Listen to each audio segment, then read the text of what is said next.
Our presentation that happens, got it. Our presentation that happens every Saturday at this time. And this afternoon, tonight, we will be hearing from Mr. Joe Miller, the topic entitled The Bell. The bell hangs aloft between heaven and earth, and its ringing is heard by collective humanity. The bell does not ring for one and not for another, but tolls for all. That's a beautiful one. Yeah. It's said that the bell breaks in on consciousness. And, you can imagine if you lived in an ancient village in Europe and, suddenly the bell rings and it stops you in your tracks. And then and it leads you to remember something, and it resonates in your head, and it resonates in your chest. And sometimes that can happen with a phone call, like it just happened with me. I seem to recall discussing today, maybe 6 months ago, but until about 5 minutes ago, I didn't. I had forgotten. So I'm really glad all of you are here, and we can have a discussion about the different dimensions of the bell. I was just glancing for a moment at the almanac, and the lead quote for the almanac, which comes from Hermes: "The bell hangs aloft between heaven and earth, and its ringing is heard by collective humanity. The bell does not ring for one and not for another, but tolls for all." And that reminds me of the poet who spoke about don't ask for whom the bell tolls; it tolls for everyone. And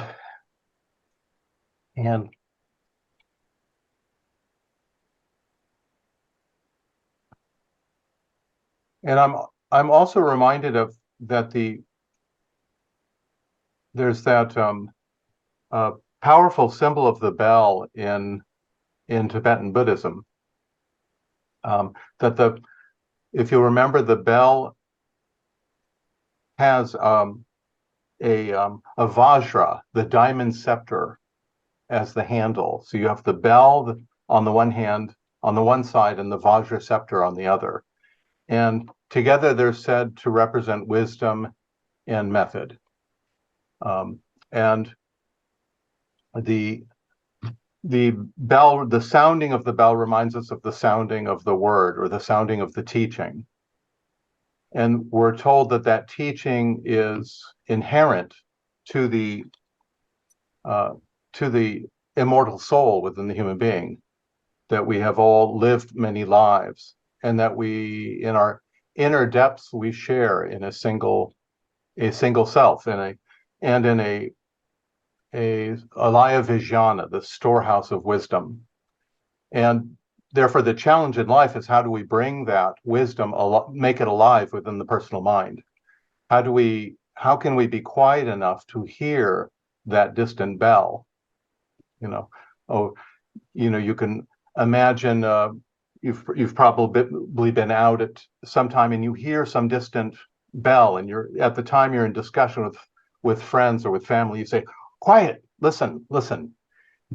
So we have to quiet our minds to listen to this, what seems like a very distant sounding of a bell at times, but it's recognized because it is the immortal soul.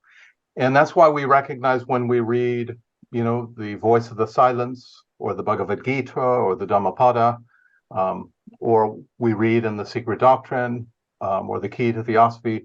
The wisdom in these books resonates and draws something out. There's a recognition in that listening that strengthens its presence or its resonance within the personal mind. So this notion about sounding of the bell is so important, that it breaks in upon consciousness. It halts the personal mind, and it draws forth.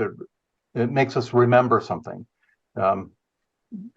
I have in my room at home, I have a guitar on a stand, and sometimes I'll do something where for some reason I make a tone, maybe with my voice or maybe something falls, and after the initial sound stops, I listen and the guitar strings are resonating afterwards.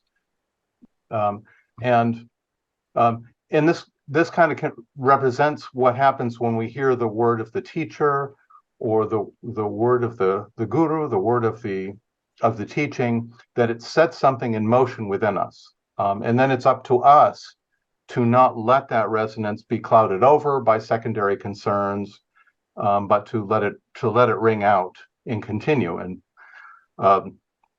And so also there's this notion about halting the consciousness. I remember some years ago I was hiking in Yosemite, and I had with me an Irish penny whistle, which I just like to take on hikes with me. It's sort of fun to play tunes. And I was hiking back alone from a mountain above May Lake called Mount Hoffman. And about midway between the climbs, there's a plain, and it was late in the day, and it was this beautiful open plain. And I was alone, except for suddenly I realized I wasn't alone. There was a deer. There was a deer about, I don't know, maybe 100 feet away or something. And I had the idea I would play the penny whistle for the deer. And so I started playing long tones, and the deer became, very still, and suddenly reached this posture of incredible alertness, and its ears, went up. And I know there's I think Shakespeare talks about, when there's a distant sound of a trumpet, of a battle trumpet, the horses become very still. And all of this speaks to me viscerally about the kind of attention that we can develop for hearing this sound of truth, however it comes, whether it's through our reading or whether it's through some other expression in the world. These are reminders, and then we have to be attentive to that resonance with us, and then cultivate that resonance afterwards, and practice those thoughts, practice those deeper sentiments, those deeper feelings, so that they become strengthened within us. Why don't we, with those remarks, why don't we open it up to discussion? And you all know where your hand can raise.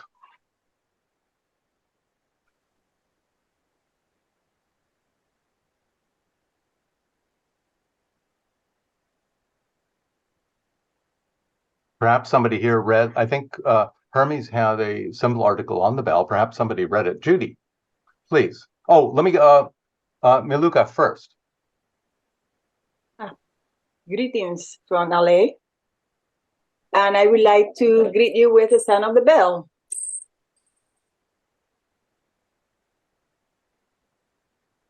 Sometimes Zoom doesn't pick up sounds. Like, I know sometimes I've tried to play guitar for people and they say, "Oh, we can't hear you." So it's okay. It's okay. The point is that as I understand, with the Tibetan tradition, can you hear me? Yes, we can hear you.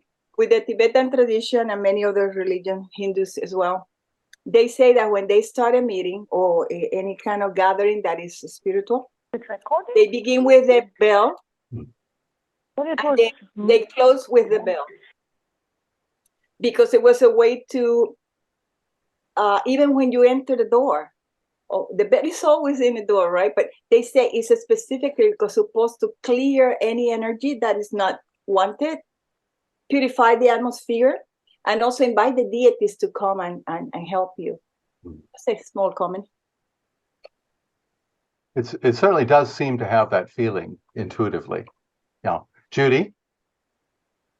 Yes, thank you for your talk on the bell. I was wondering if you could comment more on John Donne's very famous poem where he says, "Send not to sea, for whom the bell tolls, it tolls for thee." And of course, he was obsessed with death. But this made me think that bells toll not only for assembly, like in communities and churches, but they also toll for joyous occasions like weddings. And then also, when Germany became free of communism in 1989, they said the church bells rang for 24 hours. That must have been a little difficult after a certain point, but I know how they felt. I lived there. So what would it mean though when it says send not to sea for whom the bell tolls, it tolls for thee. I always remember that out of John Donne's poetry. Yes. Thank you, Judy, for that reminder. There's all kinds of occasions where bells are rung, aren't there? And they can be, they can ring wildly for the new year, as is in Tennyson's poem, or they ring for weddings, and they also ring for deaths. I mean, they seem to be markers of transitions, aren't they? And I like that notion that was just brought up previously about them somehow clearing the atmosphere. John Donne's poem also has the familiar line in it, no man is an island. No man is an island entire of itself. Each is a piece of the continent, a part of the main. If a clod be washed away by the sea, Europe is less, as well as if a promontory were, as well as if a manor of thine own or of thine friends were. Each man's death diminishes me, for I am involved in mankind. Therefore, send not to know for whom the bell tolls. It tolls for thee.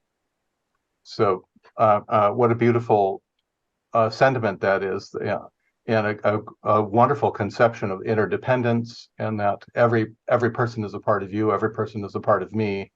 It is not someone else's business if the bell tolls, whether it's for a death or a wedding, or whatever. It has something to do with us, and it's up to us to expand our imaginings and our conceptions so that we can perceive that. No man is an island. Every man is a peninsula. We're all a peninsula of the greater self. Yeah, thank you. Great answer. David Grossman, please. Oh, yeah, just to carry that Don's statement a step further, Hemingway applied that to one of his great books, For Whom the Bell Tolls, which is also a heavy calling to humanity in the Spanish Civil War at that time, and the forces that were running. So I just wanted to mention that along with it. Yeah, I always think of it Hemingway's title. I've never read that novel. Perhaps you have, David.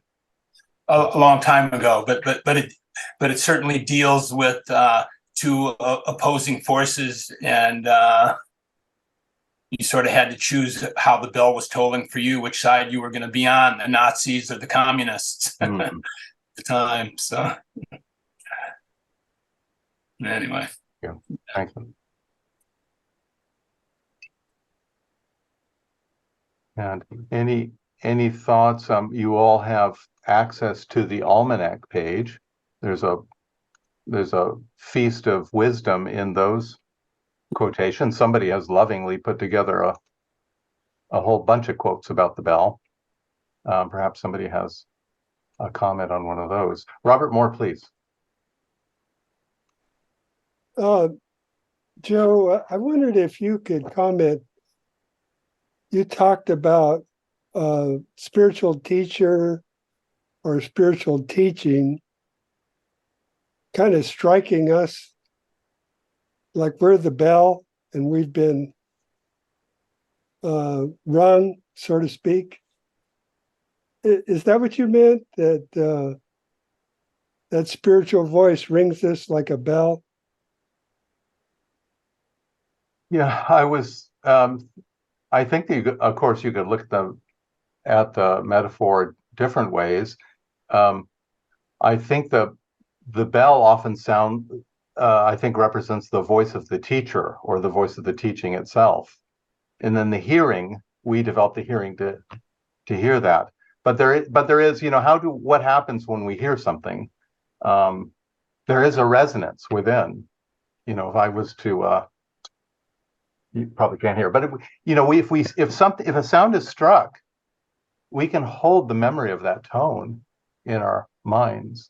Human beings can develop an incredible power of imagination for sound, and so there's this notion of memory of what sticks, of what do we put our attention to, so that because what we put our attention to will grow in us, and that's like a resonance for the original tone.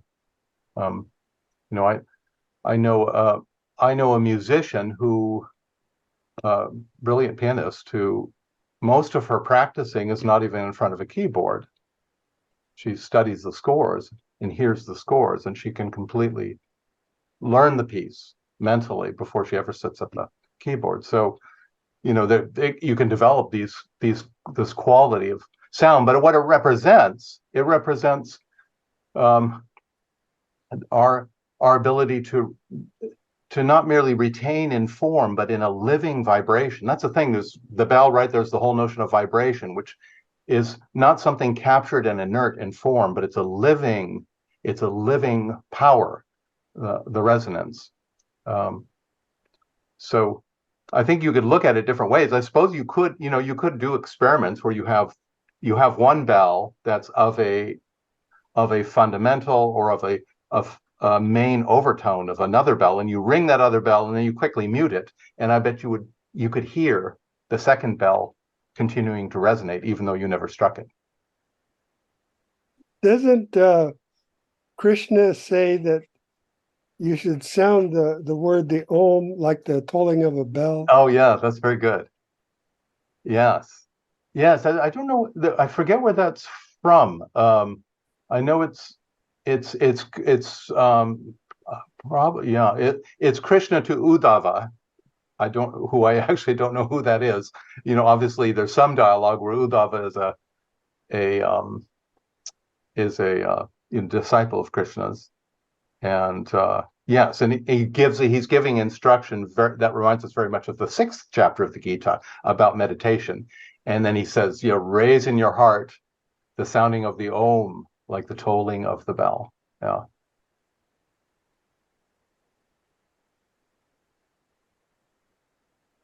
Okay. And Miluka, you're back in line.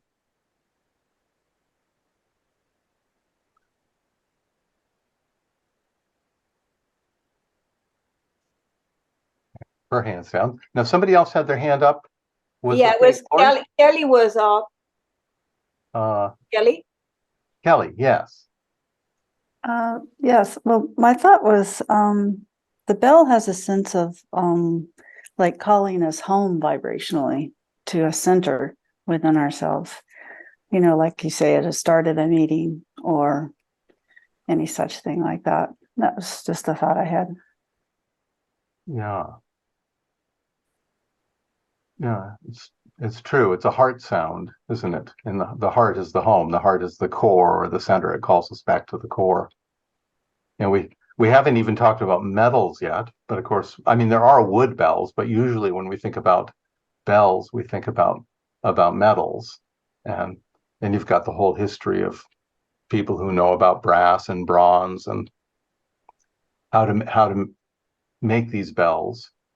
And then there's those who actually have the bells in particular tones, so there are, for example, at UCSB, and I forget the name of that instrument. I bet this is one of these things Judy would know. Judy, do you know what is that called? The instrument where you play the bells in the tower. It begins with a K. I can't think of it right now.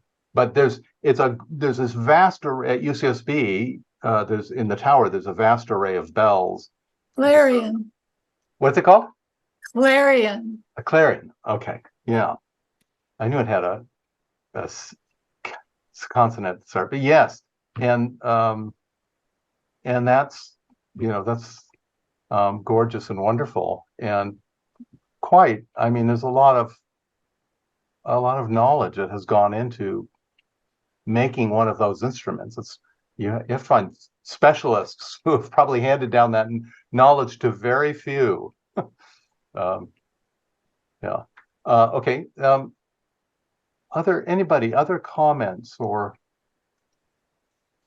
thoughts that? Yeah, I have one. It was in relation to what you said about the metals. As I understand, the most perfect sound of any bell or bill, they usually do it with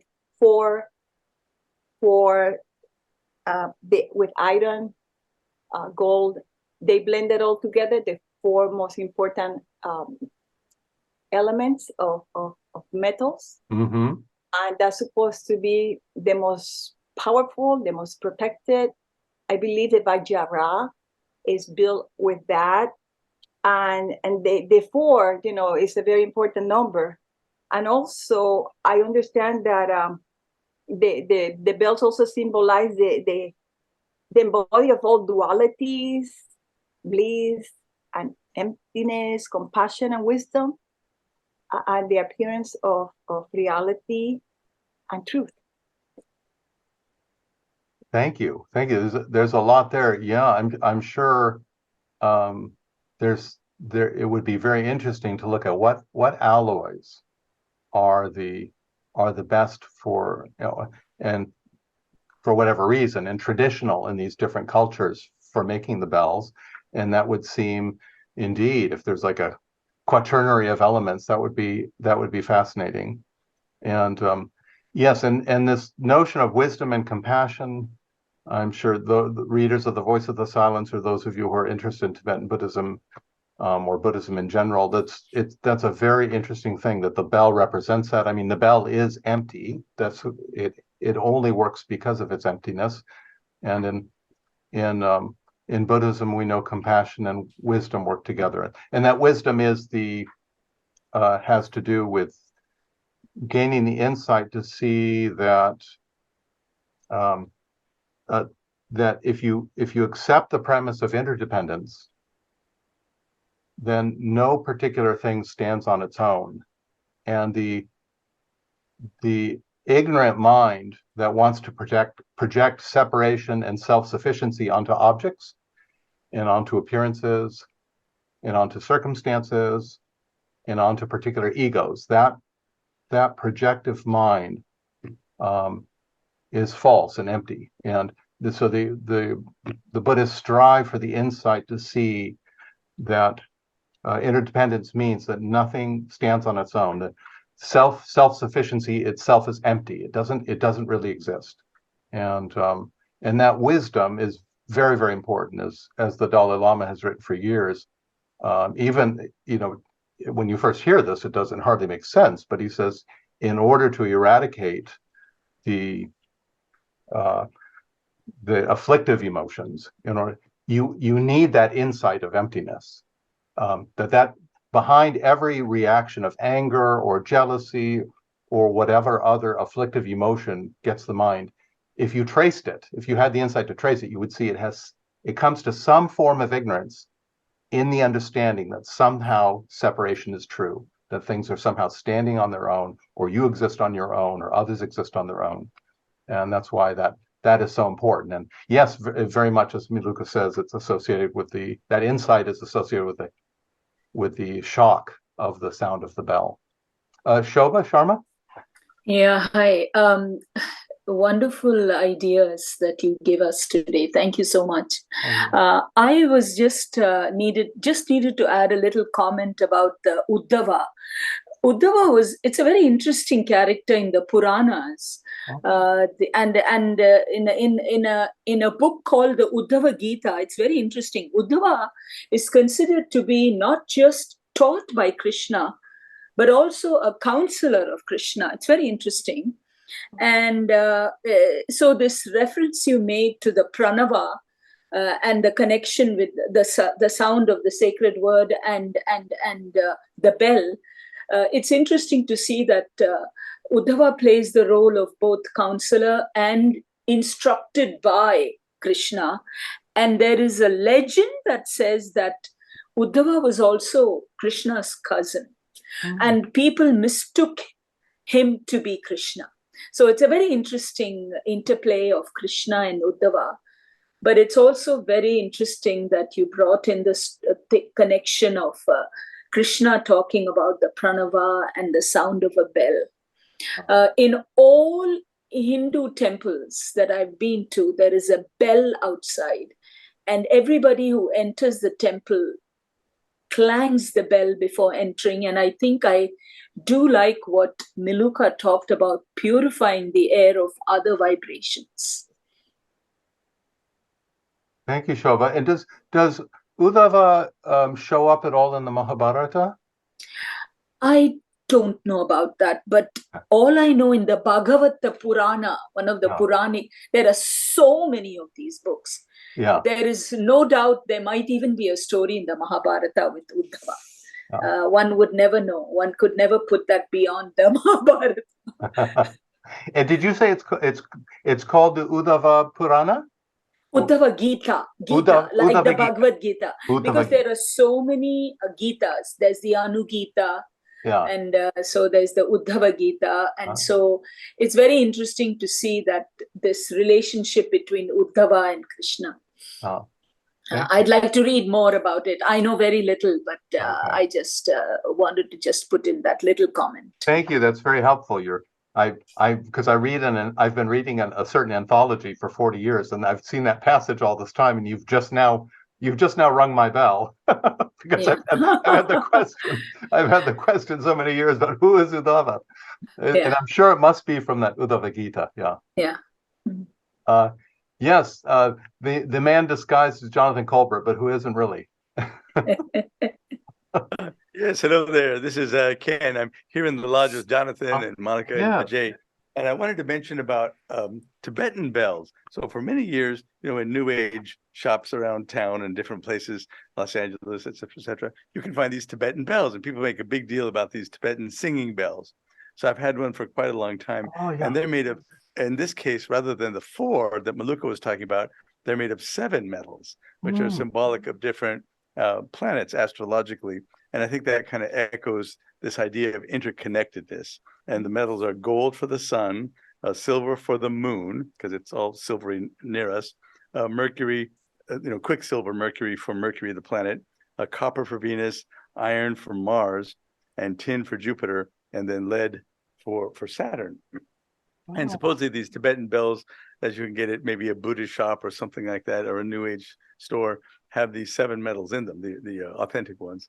And you know how you can kind of rub the wooden pallet on the edge of the bell, and then it'll resonate, and then you stop doing that, and the bell will continue to make this sound, sort of like the Siberian throat singers who they sing like 2 notes at once or something like that. Yeah. So it's a fascinating thing, and the whole idea of a vibratory attunement, as Shobha was saying about entering the temple and Maluka about cleansing the air, I think that's a fascinating thing as well, with so much of the universe being tied to vibrations of sound and vibrations of color. So I just wanted to add that about the number 7. That's really helpful, Ken. Yes, I have one of those Tibetan singing bowls in my room, and it has a wonderful sound. I inherited it from a musician when she passed away. But you can find some remarkable ones. I've played some very large ones where it really does sound like the Om. It's just very low tones and extremely resonant. They're quite striking. Thank you, Ken. Thank you. It's fascinating about the 7 metals too. Donna Moore? I was just reminded of a quote based on what was just said and what others have said as well. It's Thich Nhat Hanh. And he said, when you hear the sound of the bell, you remember to breathe in and out deeply, and your mind will come back to your body. So it just was reminiscent of, at all different levels, at all 7 levels, that drawing back into reality at a variety of different levels is taking place, or it seems possible that's the case. Thank you, Donna. And this Thursday, which is interestingly enough, and it probably has something to do with the theme for the week, but is Gayatri Japam Day. And there's a quotation from a Marjorie Lotta Barstow, which reminds me of what you just said. The Buddhist bell seems a voice apart from temporal things, cognizant only of eternity and nirvana. Yet on any occasion of sorrow, its accent, tranquil, remote, and unhurried, may be immeasurably consoling. Ah, that's beautiful.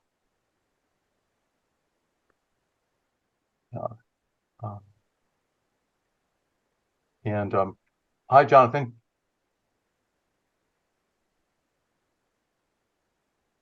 Oh, sorry, you're muted, Jonathan. Sorry about that. I think I was like those guitar strings because the quote that you just read out in response to Donna's wonderful point and is exactly what I was going to read out. And isn't that interesting? Look, as you guys were saying it at different levels, octaves even perhaps. The bell in this context is outside of time. And yet it on any occasion of sorrow, its accent, tranquil, remote, and unhurried, may be immeasurably consoling. I was wondering if you could, maybe this is just too cosmic, but speak to this idea of something out of time resonating in time.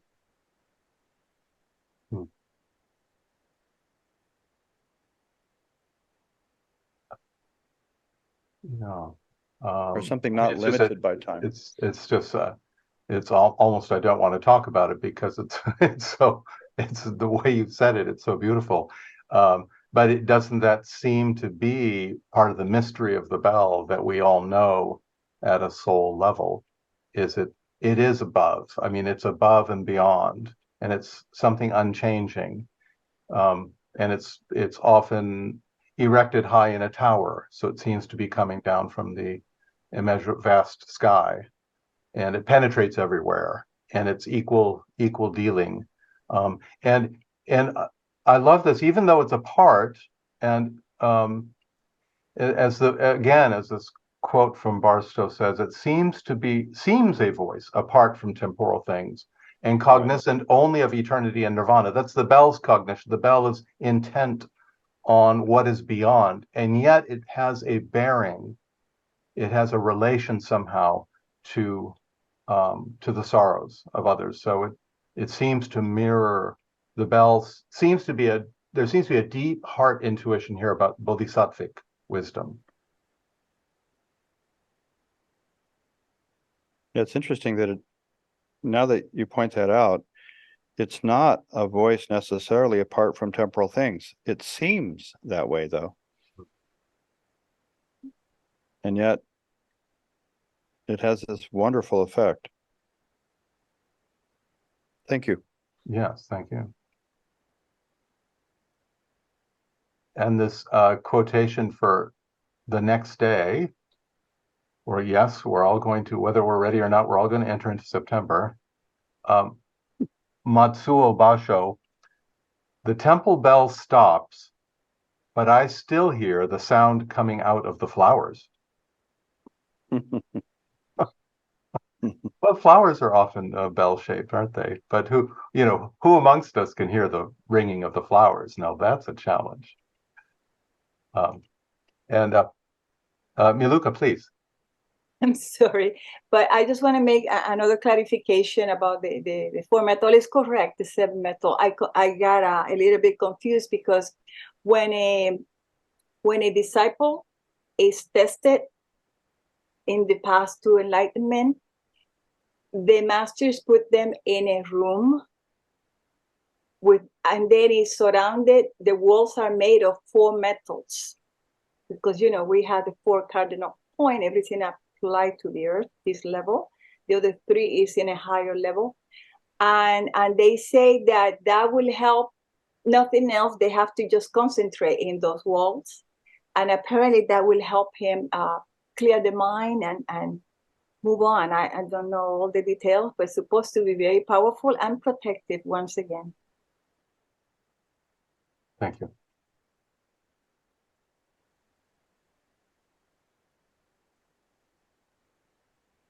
And I'm glad Shobha's raised her hand again, because I wanted to ask her about Gayatri Japam.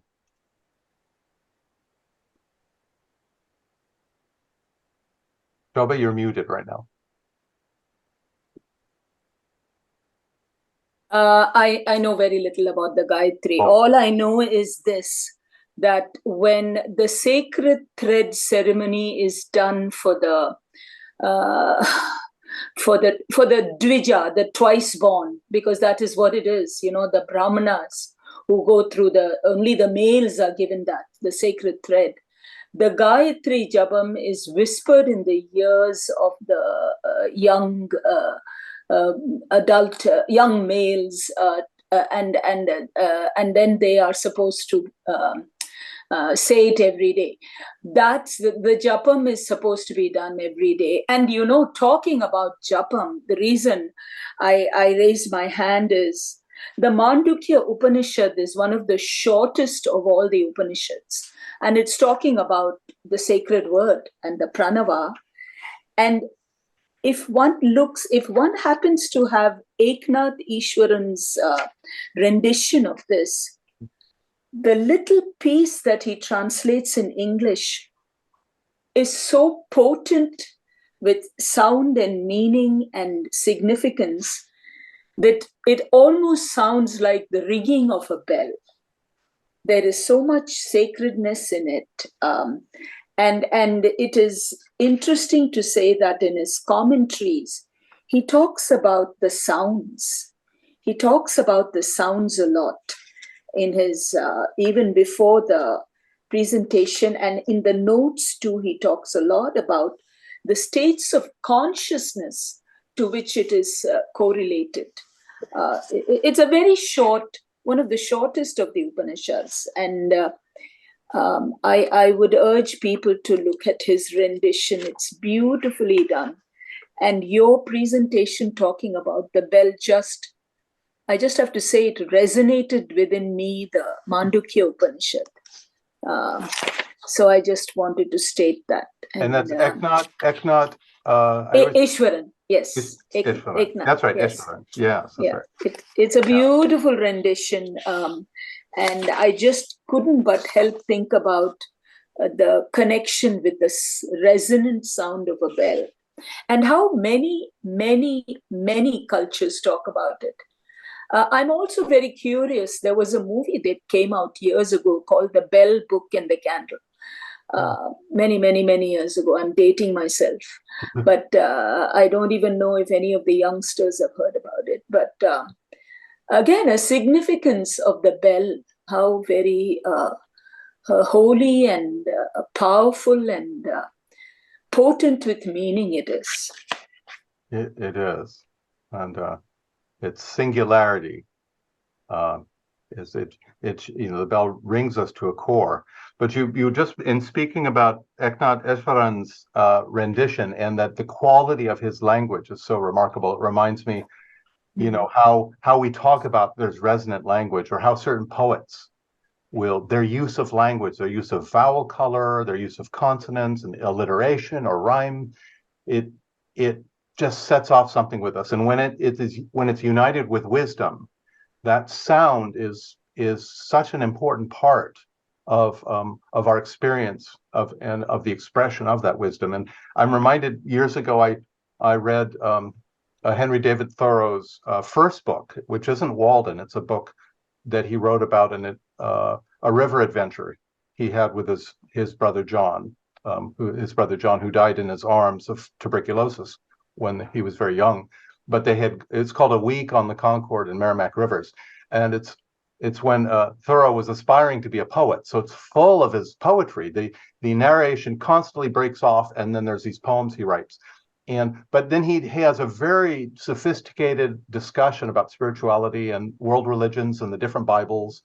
And one of the things he says is that he was convinced that every true expression of wisdom will always appear in poetry. It will always appear in a poetic form, because wisdom itself, there's something inherent to a true inspired expression of wisdom, that it necessarily takes the best language to itself, clothes itself in the richest language.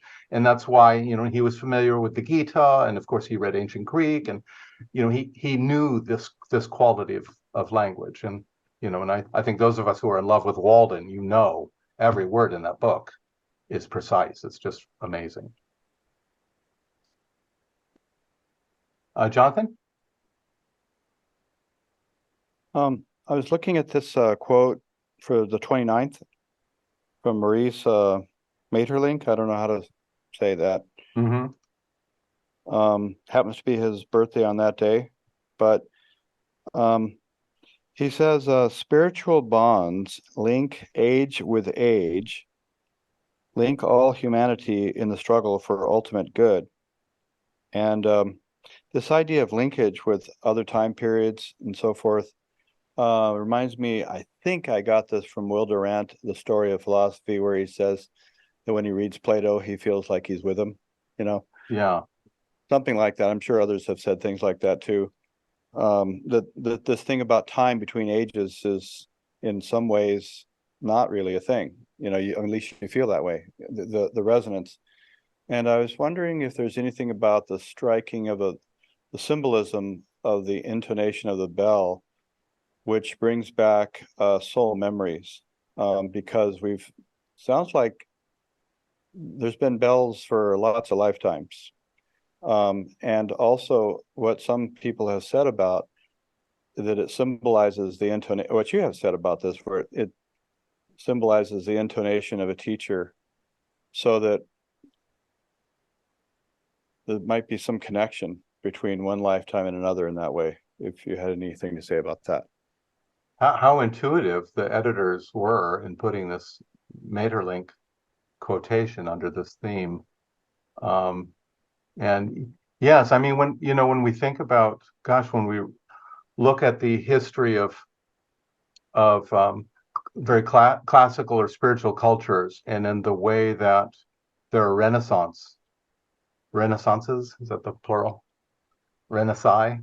But that way that something in the original vibration is struck again and again, and it's resurrected and in a slightly different form, but it rings out. It rings for souls who have come, who have incarnated to listen to that and to resonate to it again and again.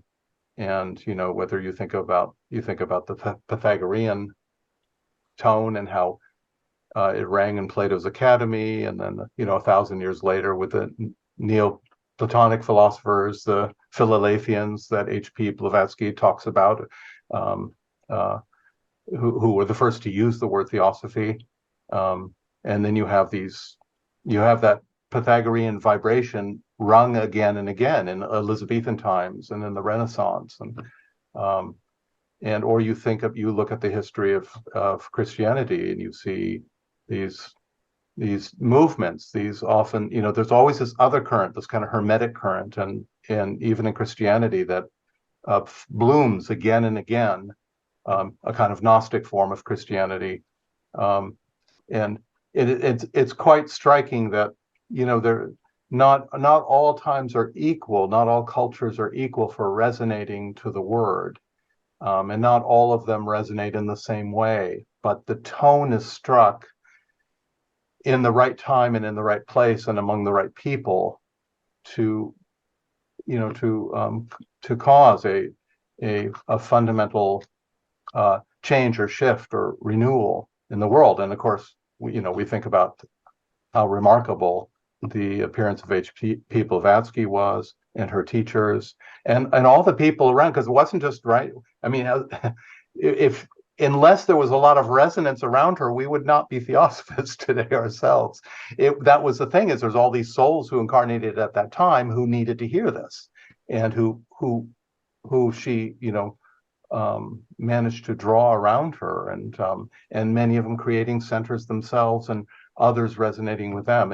It is this whole notion of linking age to age, link to link, as Jonathan was just saying. We can think about it through lifetimes as well. That we when we hear the eternal doctrine, we know it's a recognition. It's resuscitating something that's already ringing in us, but at another level, but which we want to draw out. We want our whole being to be wholeheartedly ringing to this, to what is at first is only latent and seems to be so small and seems to get covered up. And but through practice, through training, through purification, our whole bell can ring. If anyone has any further comments on that, fine. I had a totally different question I wanted to ask Joe, but I could wait till another cycle. Yeah, my question is related to what you just said. There was one time that there was a philosopher that was with Socrates, and he was saying how beautiful he was, and people start laughing because he was not as beautiful as other people, or what is considered physical beauty. And he said, well, when he started talking, he became the most beautiful person I have ever seen in my life. So is it the sound? We are a bell too, I guess. We have a sound with a voice, and we're supposed to have learned how to sing through the birds, HPV said. What do you have to say about that? That's lovely. I'm reminded that this notion about where is the true beauty. Of course, there's that wonderful dialogue, the Symposium, which is a discussion of love. And Socrates, as always, Socratic humility, he says he doesn't know anything about love, but he will report what the prophetess Diotima has told him. And, and that extraordinary discourse he gives out, which has so many facets to it, it's just well worth studying again and again and again. But it ends by talking about a kind of ladder of love that each of us is trying to follow and find the purest form of beauty, truth, and goodness. And love is the response to beauty, truth, and goodness. It's the latent affirmative power of the soul. That's what love is. It's the affirmative power. It's what recognizes and then draws forth the true, the good, and the beautiful. And what he describes is that the growth in love is a kind of discrimination. So we're at first we are caught on externals, and the power of love seems to be drawn towards that which is temporary and passing and contingent and conditional, and is associated with the lower passions. But that's not bad, but we can't get stuck there. We have to continue to listen for the bell, listen for these higher tones of the glass harmonica, so to speak, and we set aside the grosser affirmative powers in us as we are drawn through a stronger love towards the tones of truth and beauty. And he talks about how a young person's mind will be drawn. At first, the power of love will well up and resonate in them through attraction to one particular form. Perhaps there's a certain instrument that a person takes up, or a certain sport that they love. And it's very good to love something, to concentrate on it like that for a while. But then if you become stuck with that form, you become cut off and secluded and narrow in your ways. So love will call one forth to a broadening of one's perspectives and a broadening of the power to see the true and the good and the beautiful in various ways that one had never thought of before, but which the soul is drawing one to, because the soul doesn't want to be confined. And if any of you read Whitman, and you know the Song of the Open Road, this is one of the fundamental themes in the Song of the Open Road, is that we are all like cosmic backpackers, and we're all on the trail. And if we stop somewhere, it's fine. We can stop for the night, have a meal, have a bed to rest, but we have to keep moving. We have to keep going. And Whitman is there with his staff to give you a nudge if you, and so that you don't get stuck, so that the power of love doesn't become, as H.P. Blavatsky says, merely desire. Truth, you have your hand up, please.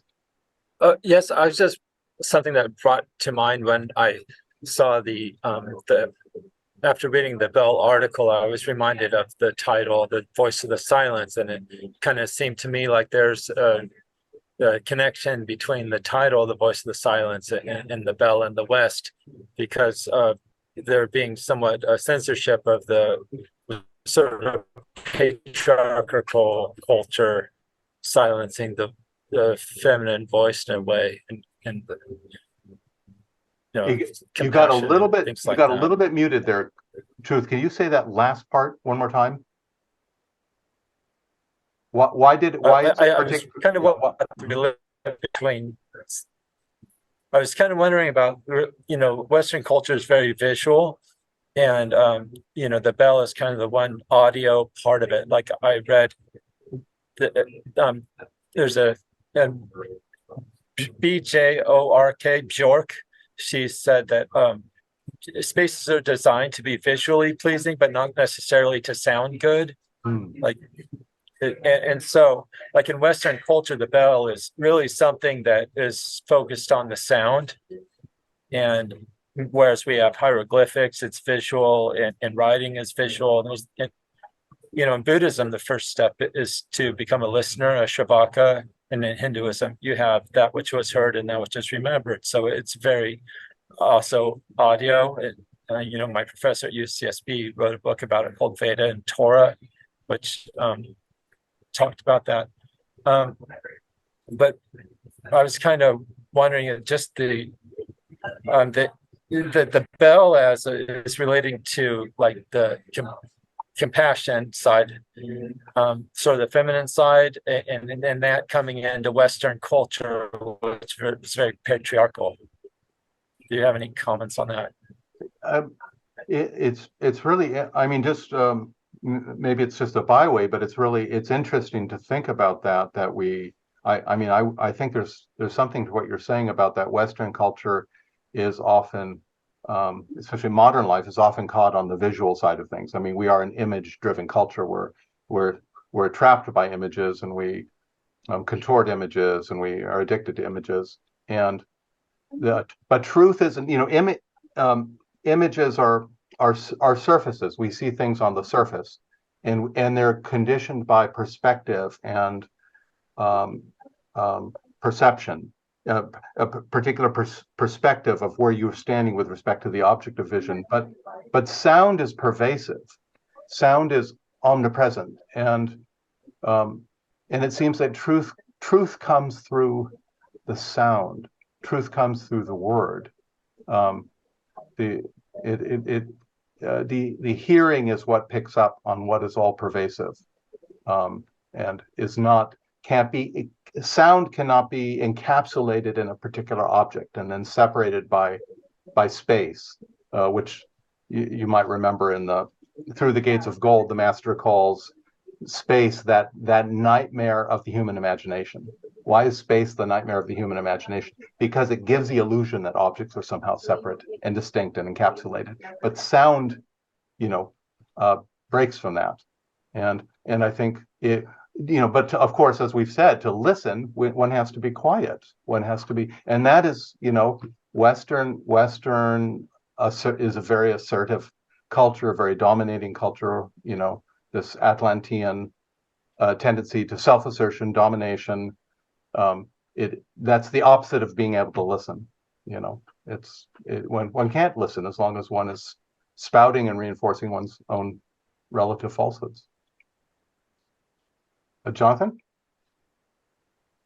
I was wondering if you thought much about where Mozart got his music.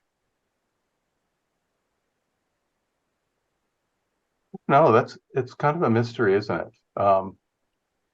What I think about is, I mean, you know, clearly we know, you know, in theosophical thought, and it seems logical that somehow this is a pre-birth ability. But then how do we make sense of that? If souls are incarnating every, say, 1500 years, suppose Mozart existed 1500 years before that. Well, I don't think 1500 years ago there were any pianos around. You know, the sophisticated level at which Baroque music had come to, so that he comes in, you know, with this classicism, with a classical sensibility, and he inherits and absorbs everything that's there, and then he you know, comes up with his own thing. It's very interesting to say, yeah, well, I mean, here he is, he's composing at age 3, and he's brilliant, and he can, you know, he's being toured around and to do tricks on the keyboard and switch hands and play any kind of sheet music that's put in front of him. And but yeah, where does that come from? Obviously it doesn't mean that he necessarily played the piano in the previous life. But I think, yeah, but you know, something. I mean, obviously there's been musical sophistication through many lives. And if we believe in the rise and falls of cultures and of civilizations, then, you know, then just as technologies have reached high levels in the past, so obviously musical expression and musical instrumentation.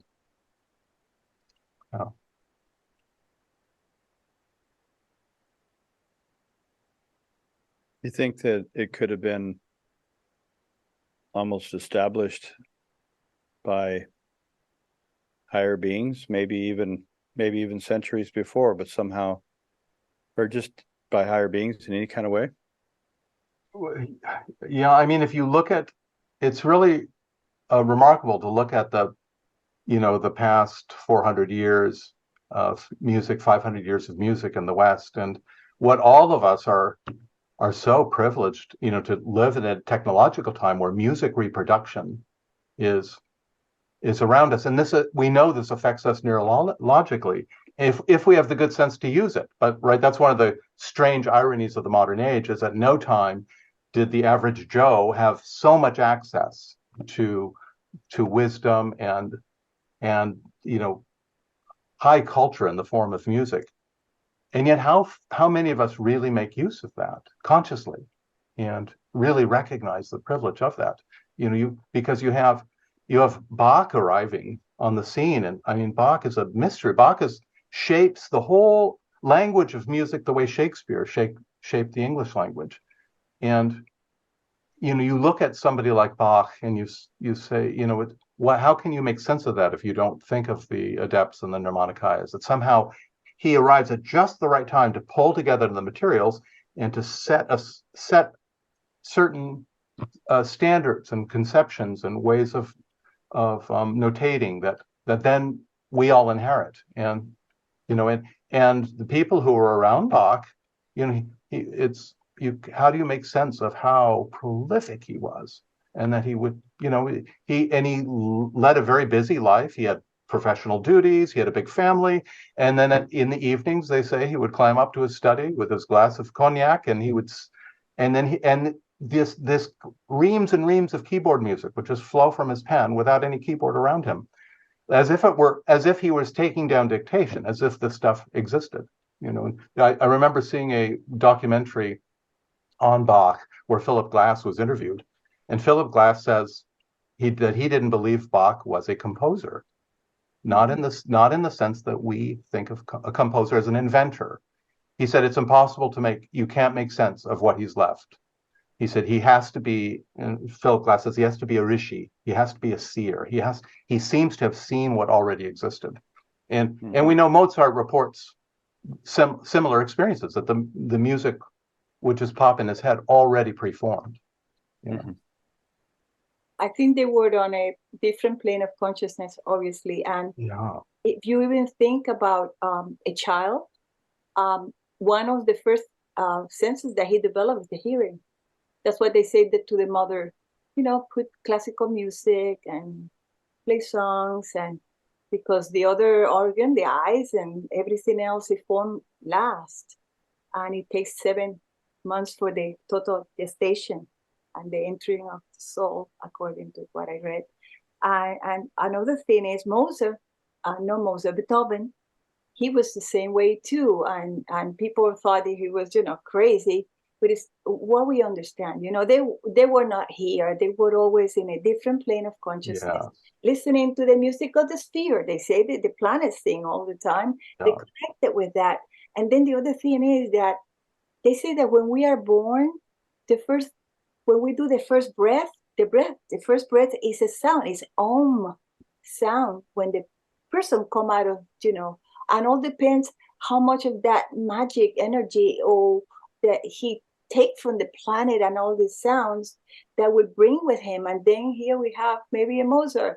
I'm just trying to figure out the magical of all. It's just beautiful. Thank you so much. This has been a lovely meeting. Those are lovely. I'm glad you brought up Beethoven too, who's really kind of my favorite right now, but has been for some years. But Beethoven, you hear the humanity. I mean, he's mastered all the musical, and then there's just this humanity and the heroic, and I think you hear his agony of wanting to connect with people, and his sense of justice, how offended it was by the things that were going on around him. You can hear that in his music. You hear I heard this pianist a few months ago play the Moonlight Sonata, Estonian pianist Irina Zakharakova, and when she got to the last movement, you could hear. I mean, she was possessed at that point, but it was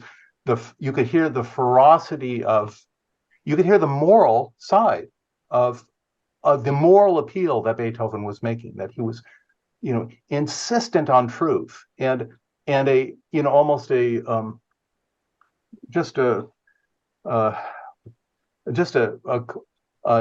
severe divine impatience with mediocrity and falsehood. And that, you can, if you have the ears, you hear that in that movement. It's just relentless in that kind of insistence on truth. And of course, we know, Beethoven lost his hearing at the end of his life. And then he left us these incredible late quartets, which are, for many of us, the purest expressions of music that they're just so remarkable and so unusual. And the question becomes, if he had not lost his hearing, could he have written them? Because he was so cut off from, when To the World's Turmoil, the budding soul lends ear, what is it, become as deaf to roarings as to whispers, to cries of bellowing elephants as to the silvery buzzing of the golden firefly. You need those conditions to open the inward hearing. And in some way, Beethoven, by this terrible personal sense of isolation that came on him, though, he was able to hear these quartets inwardly. He never heard them with his physical ear. He could never hear them, but he was able to write them. And they are in such an unusual language, and they're so remarkable.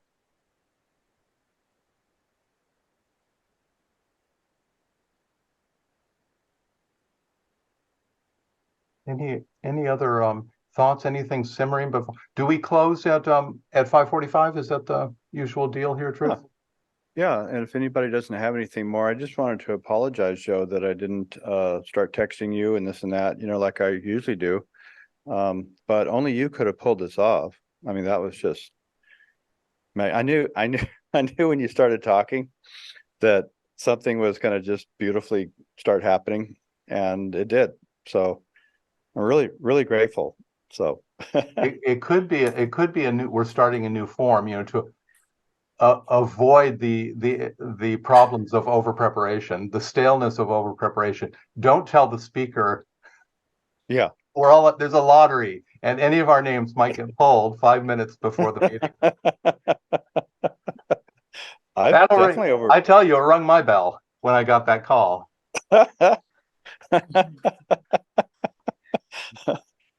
No, that was just magnificent. I know what you mean by over preparing. I've definitely done that myself, and it's not that great. But that was just plain brilliant. So thank you. Really appreciate it. Monica, do you want to close the meeting?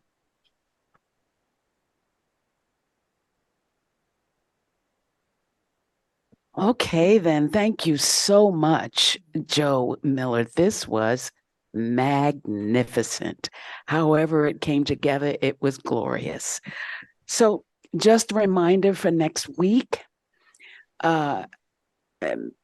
Eugene Jennings is going to give a presentation, and the title of it is Deity Yoga. And we hope that you will join us. Please come back. So that's it for this afternoon. Once again, thank you, Joe. And everybody be well and safe, and namaste. We'll talk soon. Bye-bye. Thank you, Thank Joe. you, Joe. Thank you. Thank you. Fantastic. Okay, take care now.